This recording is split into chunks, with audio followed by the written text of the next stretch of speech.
Grand Rising brothers and sisters. There's something that I'm learning to be honest with myself. I'm wrestling with the most what people spend their lifetimes avoiding. I'm not confused because I'm lost. I'm conflicted because I see too much all at one time. I've lived both sides. The man who escaped and the man who returned to understand why others don't. But let me be gentle in my challenging something at the root of what I'm trying to say.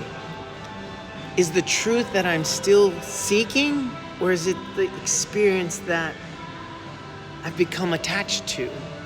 Because those are not the same paths. At some point, the pursuit of why stops being wisdom and it starts becoming refined form of self-inflicted suffering. Not punishment, not failure, but a kind of spiritual stubbornness that says,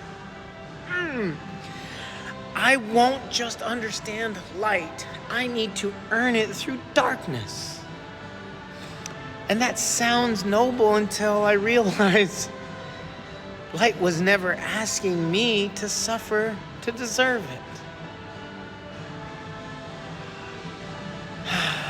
So let me meet you all where you might be and reflect back as a sermon.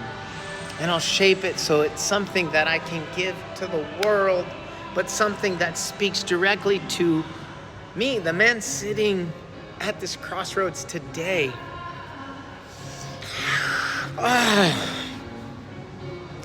When is enough enough? There comes a moment in a man's life when the question is no longer, why does suffering exist? But how much of it am I choosing now that I understand it? Because there is a difference between being born into the fire and walking back into it just to prove I can withstand the heat. I have known both, brothers and sisters. I have known what it is to rise from nothing, to break chains, to outgrow environments, to become something more.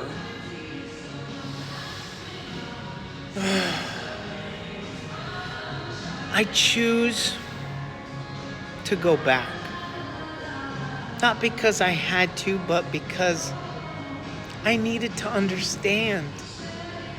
I wanted to sit with my brothers and sisters in the struggle, to see what they see, to feel what they feel. Why? Why do some rise while others remain? Why do some fight while others surrender? Why do some see light while others see the darkness?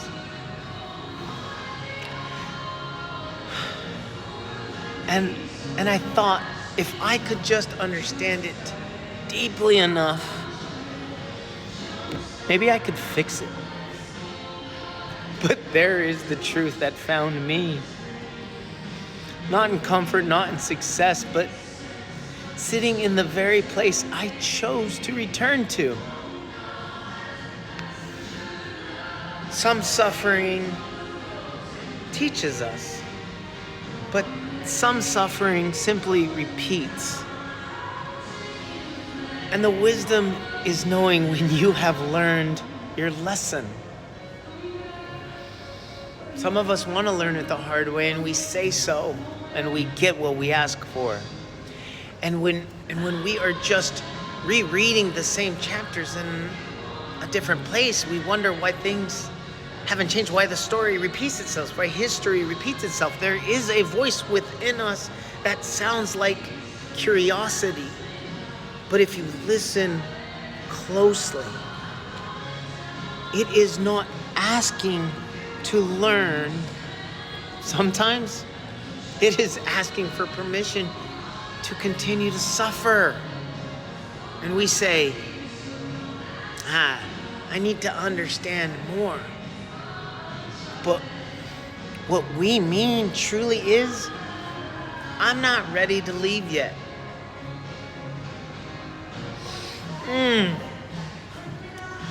So I ask you, not as a teacher, not as a preacher, but as a man walking the same edge. Have you seen enough? Have you felt enough? Have you learned enough? Because if the answer is yes, then staying is not growth. It's just attachment.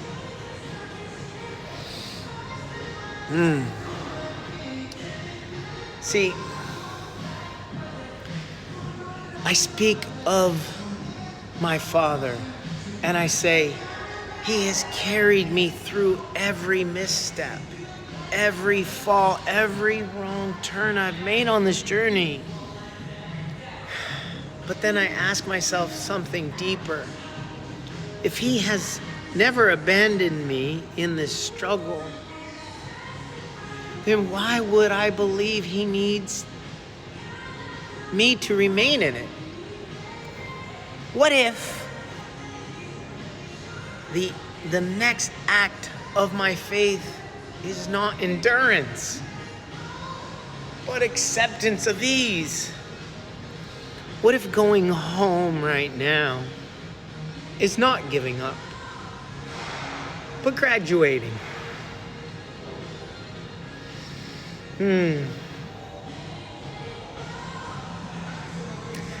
There are two kinds of people who choose to suffer because they do not know how to leave. And there are those who suffer because they do. And only one of those is yet still necessary. There's one of us that has everything, and there's one of us that has nothing. So if we ask, are we meant to help them? Yes, but not by becoming them. A drowning man cannot save another drowning man. At some point, we must stand on solid ground, not to separate ourselves, but to become something stable enough to reach back to. And maybe that is the bridge. Not living in suffering, not escaping it completely, but moving between the two with purpose. You know, I've said something very powerful. I said, I don't even have cake, let alone am I able to eat it. Everybody wants to have their cake and eat it too, and I don't have either one. But I have. But maybe the lesson was never to starve long enough to deserve the cake. Why do we fast so long? Maybe it was to learn that we were always allowed to bake it. So here we are, here I am, not lost, not forgotten, not broken, but standing at the only question that has ever mattered.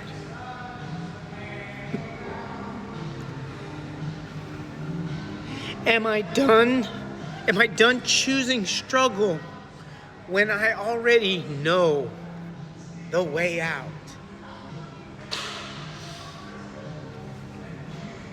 And if the answer is yes,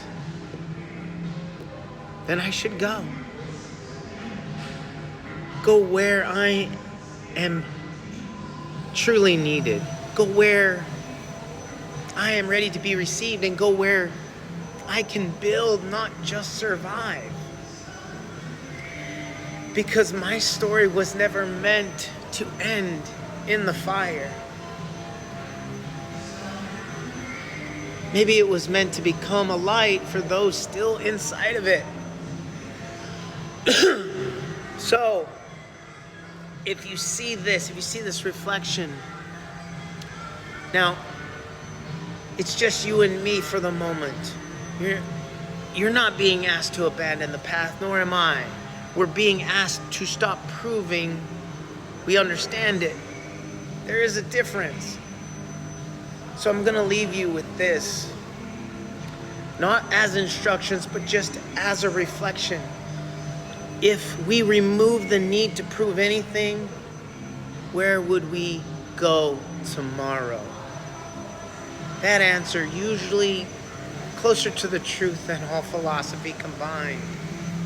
Do I go home where I can build a life and send for help, send a rope, stick to solid ground, go where I have friends and family that want me? Or do I keep traveling the world,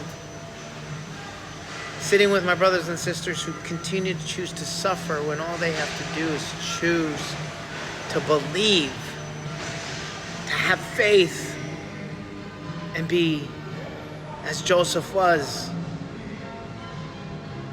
who removed his shackles. It took some time, but his dream came true. Even when he had brothers and sisters he's told about it, who simply envied him and oppressed him. But was it him who oppressed himself, because he told them he was the Father's favorite and he was blessed in many ways, and they were like, well, let's see how blessed you are. He proved them wrong, but at a cost of 20 years of imprisonment. Do I want to imprison myself 20 years living on the streets like this? The last 90 days have been pretty tough. And I'm tired. I'm exhausted, guys. I don't know what to do, to be honest with you. I want to sit with my brothers. I want to help. And I see how I can, but I can't with nothing. I have nothing. Well, that's not completely true. I got God, and He's given me some angels who are going to help me. I can either continue to go forward, or I can go back. Let me know what your comments are. You tell me. What do you see in the mirror? What does my reflection tell you? Peace. Love you.